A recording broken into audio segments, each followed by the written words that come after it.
Սերժ Սարգսյան-Պուտին հանդիպումից հետո տարատեսակ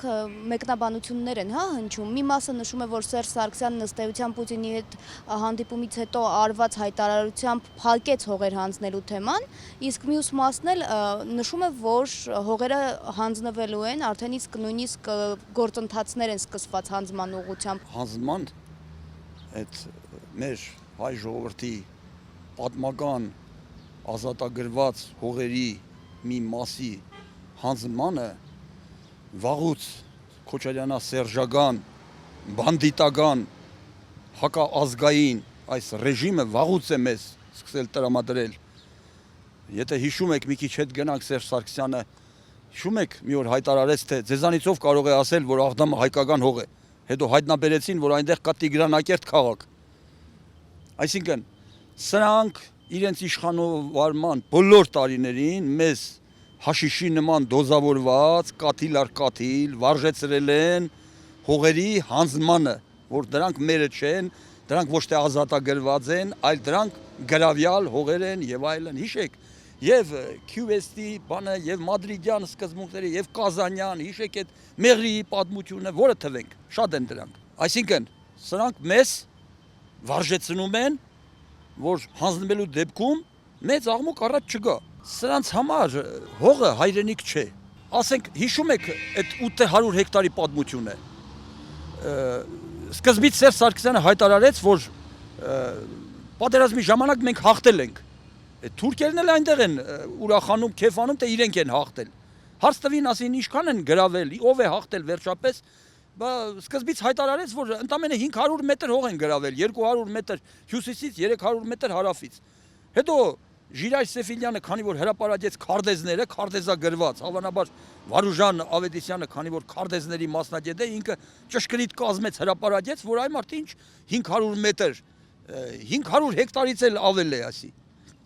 Արդեն կանգնեց փաստի առաջ եւ խոստովանեց, որ 800 հեկտար հող են գրավել թուրքերը եւ կարեւոր ստրատեգիական բարձունքներ։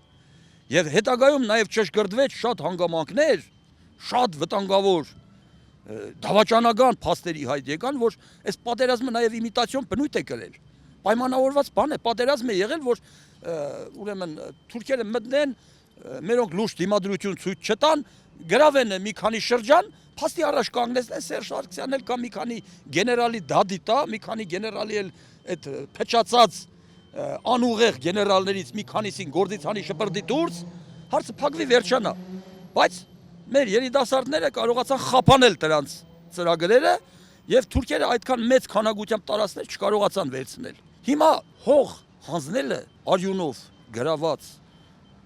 կյանքի եւ մահվան գնով ազատագրված հողերը հանձնելը բացարձակ դավաճանություն է։ Եվ հողերը հանձնելու դեպքում մենք ամբողջը պիտի հանձնենք։ Թեկուզ մեկ շրջան հանձնելու դեպքում ես մի անգամ էլի այդ օրինակը բերել եմ։ Եթե ասենք գայլը կա հովիվի մոտ, մեկ ոչխար խնդրի ասի, տուր այդ մի ոչխարը ուտեմ էլ չեմ գա։ Հովիվը խղճած տվեց։ Գայլը էլ չպիտի կա երկրորդ անգամ տվեց, չորրորդ անգամ, մինչև ամբողջ հոտը ուտի վերջանա։ Նույնը սրանք են, չեն հասկանում, որ հողը հանձնելով հանձնում են ամբողջ հայրենիքը։ Քանզի հայրենիքը նաև առաջի հերթին մարդն է, բայց մարդն էլ այդ հողի վրից գնում է սրանց դավաճանական ուրեմն քայլերի գործողությունների հետևանքով։ Այնպես որ հողը հանձնելը կարծում եմ Հայաստանում դեռ մնացել են ծայրահեղ հայրենասեր մարդիկ, իրավիճակը ճիշտ գնահատող հասկացող մարդիկ եւ դրանք պատրաստ են հողերը հանձնելու դեպքում դուրս գալ փողոց, ծարս լինել եւ պայքարել հնարավոր եւ անհնարին բոլոր ձևերով ու եղանակներով, պայքարել ավելի խիստ ու կոշտ մեթոդներով, քան Պավլիկ Մանուկյանի խումբն էր, որովհետև հող հանձնելը բացարձակ դավաճանություն է։ Եվ մեր բախտը բերել է, մեր բախտը շատ է բերել, որ այս հողերի հանձնման հետ կապված մեզ ամենաշատ փրկում է Իլհամ Ալիևը։ Ինչպես է փրկում Իլհամ Ալիևը։ Սերժ Սարգսյանը բոլոր բանակցությունների սեղանին դրել է նախապայման, տես հիմա պաշտպանության նախարարն էլ ասեց, մենք միակողմանի հող չենք հանձնի, միակողմանի զիջումների չենք գնա։ Այսինքն, եթե Ադրբեջանը որևէ զիջում արեց, ասացի բացատրությունը սա է, ինքն էլ է պատրաստ հողերը հանձնելու։ Ուրեմն բոլոր բանակցությունների ժամանակ Սերժ Սարգսյանը բանակցությունների սեղանին դրել, ասել է ես պատրաստ եմ հողերը հանձնելու, Ալիևն էլ թող դրա դիմաց զիջում անի։ Հողերը հանձնելու դեպքում շփման գիծը համարյա կրկնագիից ավել չափով մեծանում է։ Ոչ միայն շփման գիծն է մեծանում, որ մենք այդքան զինվոր չունենք այդ շփման գիծը այլևս պահելու, այլև Ղարաբաղը առնվում է օղագի մեջ։ Երբ որ Ղարաբաղը առնվում է օղագի մեջ, Ղարաբաղում ապրող մարդիկ զգալով, բնազդով զգալով, որ իրենք անվտանգություն չունեն, կամաց, եթե ոչ կամաց, արագացված տեմպերով պիտի արտագաղթեն։ Արտագաղթելու դեպքում Ղարաբաղը վերջում առանց փամփուշտի ամբողջ Ղարաբաղը հանձնվելու է թուրքերին։ Ես խոսքս կիսատ մնաց, Ալիևն է մեզ միշտ փրկում, որտեղ Սերժը բոլոր բանակցությունների սեղանին դնում է, որ արեք կոնստրուկտիվ գործնական մոտեցումներ հանդես բերենք։ Ես հանձնում եմ շրջանները։ Դրա դիմաց թող Ալիևը ճանաչի Ղարաբաղի անկախությունը։ Չնայած եթե այս տարբերակը իրոք գլուխ կա, Ղարաբաղը նորից կորցնում ենք, որտեղ մի քիչ առաջ ասեցի, շրջափակման մեջ ենք հայտնվում 10 տարվա ընթացքում, 5-10 տարվա ընթացքում Ղարաբաղը վերանում է քարտեզի վրայից։ Բայց Ալիևը մեզ փրկում է։ Ինչպես է փրկում։ Ալիևն ասում է, չէ, դու հողերը տուր ինձ, ես էլ Ղարաբաղի անկախությունը չեմ ճանաչում։ Ես ամբողջն եմ ուզում։ Կեսը չեմ ուզում։ Սերժ Սարգսյանը դեռ պատճառ է բռնում, դե տեսակ, ես գործնական ուրեմն մոտեցումներ ունեմ։ Ես հանձնում եմ հողերը։ Ինքը չի դրա դիմաց ինչ որ զիջում անում։ Եվ սրանով ամբողջ աշխարհին հայտնի է դարձել, որ Սերժ Սարգսյանը համաձայնվել է, ստորագրել է հողերը հանձնելու հետ կապված բոլոր փաստաթղթերի տակ։ Հողը հանձնած է։ Դրա դիմաց Ալիևը զիջում չի անում, որ խնդիրը լուծեն։ Հիմա այդ հիմար Ալիևը, որ նաև այդ հիմար վիճակով մեզ փրկում է այս վիճակից, եթե հանգարց համաձայնվի ճանաչել Ղարաբաղի անկախությունը, հարցը լրիվ լուծված փակված է։ Իսկ այդ դեպքում, ասում եմ, եթե ինքը ճանաչի Ղարաբաղի անկախությունը, հողերն էլ հանձնենք, 5-ից 10 տարվա ընթացքում Ղարաբաղ գոյություն չի ունենալու առանց պատերազմի։ Արտագաղթելու են ժողովուրդը, հողը դադարվելու է, առանց մարդու հողը քոնը չի։ Ուրեմն Սերժ Սարգսյանին հորդորում եմ, քանի դեռ ինքը չի ինգե Չաուշեսկու օրը, չի ինգե Սադամ Հուսեյնի ու Կադաֆիի օրը, ուրեմն թող հավաքի իր փասափուսեն, իր այդ ոհմագի մնացորդները հավաքի, ուրեմն հրաժարական տա, այս հայ ժողովուրդը մի բնավորություն ունի, երբ որ մարդը թեկուզ շատ մեղքեր է գործած լինում, բայց վերջում զղջում, ապաշխարում է, հայ ժողովուրդը փոքր ինչ ներում է, դաժանություն չի հանդես բերում։ Ինքը թող քցի բռնի, տա առնի է սաղ անցած ճանապարհը, որ եղել է ծայրից ծայր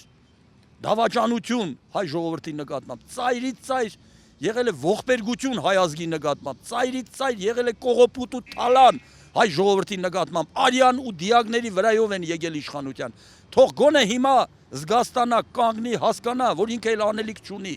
Ինքը խաղալիք է գերտերությունների ձեռքին։ Ինքը չի էլ կարա այլևս հակառակ քայլեր ձեռնարկել, որտեղ հակառակ դեպքում գերտերությունները իրեն սպառնում են գցել Միլոշևիչի ու ուրեմն Կարաջիչի օրը։ Այս ամենի պատասխանատվությունը նաև ընդդիմության վրա պիտի ընկնի, եթե իհարկե ասվածները ի կատարածվեն, հա, մտահոգություններն ի կատարածվեն, որովհետև ընդդիմության կողմից տեսնում եք գործուն քայլեր։ Ընդդիմությունն էլ իհարկե մեղքի բաժին ունի, ես էլ ունեմ իմ մեղքի բաժին, բոլորս ունենք, ամբողջ հայ ժողովուրդը ունի, որովհետև բոլոր չարիքները մեր երկրում եւ ընդհանրապես աշխարհում բոլոր չարիքները առաջ են գալիս հանցավոր անտարբերությունից։ Երբ որ չարիքի նկատմամբ դու անտարբեր ես անցնում, նոր չարիքներ են ծնվում։ Ուրեմն, բայց ընդդիմությունն ինչ է ասում։ Ընդդիմությունը միշտ ասել է, որ եթե մենք ունենանք ազգընտիր իշխանություն, ժողովրդի կողմից ընտրված իշխանություն, որը որ կողոպտիչ չի, կաշառակեր չի, որը որ անձնական շահի համար չի դիմում ամենաստոր քայլերի, հայ ժողովուրդը Հայաստանը այս վիճակին չի լինի։ Հայաստանը Իսրայելից ավելի հզոր պետություն կդառնա, եթե ունենանք ազգընտիր իշխանություն։ Մենք այդ ենք ասում։ Սասնա ծռեր խմբի անդամները հողի հանձնման հարցը բարձրացնում էին եւ ասում էին, որ պետք է դեմն առնել, հա։ Դրան զուգընթաց մենք տեսանք, որ Սերժ Սարգսյանը երբ հայտարարությամբ էր հանդես գալիս, նմանատիպ հայտարարություններ էր կատարում նաեւ Լևոն Տեր-Պետրոսյանը, նաեւ Դաշնակցությունը, կարծես թե կոալիցիա կազմած։ Դաշնակցության մասին կարող եմ ասել, որ Դաշնակցությունը, քանի որ այսօր իշխանություն է եւ օգտվում է այդ թալանի կերակրատաշտից, բնական է Դաշնակցությունը պետք է Սերժ Սարգսյանի ուրեմն ուղղությունը պահի, Այն Քոչարյանը մի օր ասեց ընդդիմությանը, ասեց, չէ, ասեց լուծել ենք նաև պրեզիդենտի տակ պարկող կուսակցությունների խնդիրը։ Հիմա այդ պրեզիդենտի տակ պարկող կուսակցությունները բնականաբար պրեզիդենտի նման խոսեն, ասեն։ Բայց ինչ վերաբերվում է, ասենք, այո, կան նաև կեղծ այլ ընդդիմադիրներ, որոնք նույնպես նույն դիրքը գրավեցին։ Բայց Լևոն Տեր-Պետրոսյանի մասով չի ասի։ Լևոն Տեր-Պետրոսյանը ընդհանրակ միշտ ասել է, երբ որ Ղարաբաղին վտանգ է սպառնում, ուրեմն ես դադարեցնում եմ իմ կոշտ մոտեցումները, որտեղ համաշխարհային մասշտաբով Ղարաբաղը մեր հայրենիքի մի մասն է, Ղարաբաղից մի տիզող չպիտի ազդենք, չպիտի կորի։ Եվ պատմության մեջ առաջի դեպքն է եղել հայ ժողովրդի ամբողջ պատմության մեջ, որ պրեզիդենտը ինքնակամ թագավորը ինքնակամ հրաժարական է գրել, գնացել։ Դա Լևոն Տեր-Պետրոսյանի օրինակն է 98 թվին հրաժարվեց էլի Ղարաբաղի հետ կապված հարցերով։ Եկավ հասավ այդ կետը, ջոգեց, որ արդեն փագուղի է, հրաժարական գրեց։ Հիմա սա էլ որ ջոգելա փագուղի է, այս ախմախը պետք է հրաժարական գրի։ Ես էլի եմ կրկնում մտքերս։ Եթե համառումա չի գրում, թող հասկանա, որ հայ ժողովուրդը հավերժ չի կարա համբերատար լինել։ Չարենցը ոնց էր ասում, չի կարող լինել մեր ոգին կերի կրտված խոսքերի, կեղծված խոսքերի կրտած մտքերի։ Հիմա հավերժ չենք կարա սրա կեղծ ու կրտած որոշումներին գերի դառնալ։ Մի օր էլ պետք է պայթի է ժողովուրդը, որ այս Սասնա ծռերի արարքը մանգապարտեզ դառնա դրա դիմաց։ Եվ սրբի տանի այս աղբը լցնի աղբանոց։ Դրա համար ասում ենք հրաժարական գրի գնա, քանի դեռ չես ընկել այդ օրը։ Իսկ ինչ վերաբերում է Լևոն Տեր-Պետրոսյանին, այո, Լևոն Տեր-Պետրոսյանը զգացել է, որ վտանգներ է սպառնում հայ ժողովրդի գլխին Ղարաբաղի հետ կապված, ինքը իր արմատական այդ կեցվածքը մի քիչ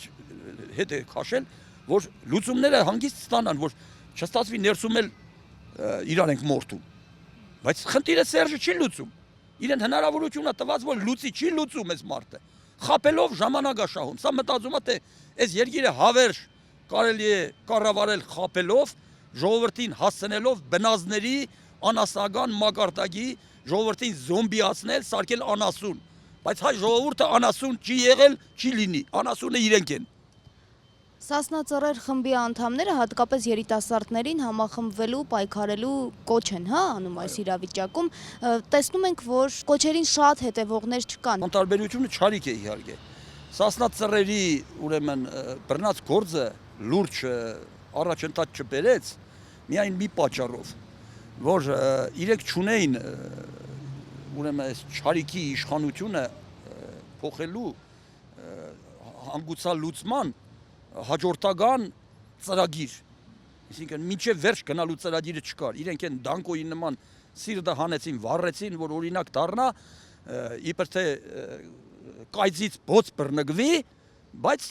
չբռնկվեց, որտեվ հայ ժողովուրդն էլ իմաստուն է, հայ ժողովուրդը նայում է այդ հարթագում կանգնածներին, նայում տեսնում է ովքեր են, ինչ ծրագիր ունեն, ինչ մոտեցումներ ունեն, ինչ են առաջարկում, եւ ջոգումա, որ դրանք խնդիրը լուծող չեն, ժողովուրդը հետ է քաշվում։ Ուրեմն օրակարգ չկա, ծրագիր չկա, ընդգծված խարիզմատիկ առաջնորդներ չկան։ Դրա համար խնդիրը չհասավ հաղթական ավարտին։ Չնայած խնդիրը չի ավարտվել։ Նրանք մեծ գործ արեցին, այդ գործը հələ դեռ շարունակություն կստանա, բայց կոնկրետ իրենք հանգուցալ լուծման հաջորդական ուրեմն քայլերի ծրագիր չունեին։ Դրա համար ձախողվեց։ Իսկ ինչ վերաբերում է երիտասարդության, այո, երիտասարդությունն էլ ջոգեց, որ բախտ ու բրախտի մարդիկ այնտեղ ելնում են, ընդհանրապես շատերը կան, որ ելնում այնտեղ ելույթներ են ունենում հարթագում։ Ավելի շատ ուրեմն այդ շարժման բանն են գցում։ Ստվեր են գցում, անուն են գցում, շարժման թափն են կոտրում։ Գաղութացման խնդիրը պիտի լուծվի, հայ ժողովուրդը պիտի իրոք ինքնիշխան դառնա եւ լիարժեք անկախություն ունենա։ Մենք լիարժեք անկախություն, ընդհանրապես անկախություն չունենք մենք։ Գերի ենք ընկած ոչ միայն Ռուսաստանի, բոլոր մյուս պետությունների ձեռքի։ Բայց քանի որ Ռուսաստանի հետ շատ հին կապեր ունենք մենք, Ռուսաստանն էլ ես ձեզ ասեմ, ապագա չունեցող երկիր է։ Ռուսաստանը ճիշտ է հիմա զենք ունի գերտերություն է համարվում, բայց այդ երկրի քաոսը ցույց է տալիս, որ լուրջ ապագա չունի ռուսները, բայց այդ վիրավոր գազանի հետ հիմա մի քիչ դիվանագետ պետք է լինել նաև քաղաքականության մեջ, չէ՞։ Դե թշնամու թեկուս չես սիրում, բայց զգում ես, որ այդ պահին, եթե դրան թքեցիր երեսին, ավելի վատ բաներ առաջ կգան։ Պիտի մի քիչ խորամանկություն հանդես բերես։ Հիմա Ռուսաստանը պատահական 100 միլիոնի դիմաց ամբողջ մեր ռազմավարական օբյեկտները չգավ վերցրեց դրա դիմաց, չէ, այնքան աֆրիկյան պետություններ կային, որ 200 միլիոն դոլար եւ ավել պարտք ունեին սովետական միությանը, Ռուսաստանը զիջեց, բայց Հայաստանին չզիջեց, եկավ այդ 100 միլիոն դոլարի դիմաց վերցրեց երևի 5-6 միլիարդ դոլարի ռազմավարական նշանակության օբյեկտներ առավ։ Ինչի համար առավ, որ մեծ պահի կախվածության ու գերության մեջ։ Հիմա իր ձեռքին են բոլոր ռազմավարական բաները, գծերը։ Մենակ գազը եւ էլեկտրաէներգիան։ Հələ մյուս բաները չեմ ուզում հոգնեցնեմ թվարկեմ։ Զինվորական, ռազմական մյուս ուղղությունները։ Ասենք հիմա Ռուսաստանին մենք թեքում ենք երեսին, ինքն էլ կտրում է գազն ու էլեկտրաէներգիան։ Ինչա դառնալու էս երկիրը։ Քաոսի է վերածվելու։ Պիտի մի քիչ հեռուն նայես, չէ։ Հիմա վիրավոր գազանին էս պահին ոդի տակ տալ թեքել երեսին ոչ մի բան չի բերելու քեզ։ Լավ բան։ Խորամանկ պետք է լինել դիվանագիտության մեջ, որովհետև դիվանագիտությունը հնարավորինի արվեստն է։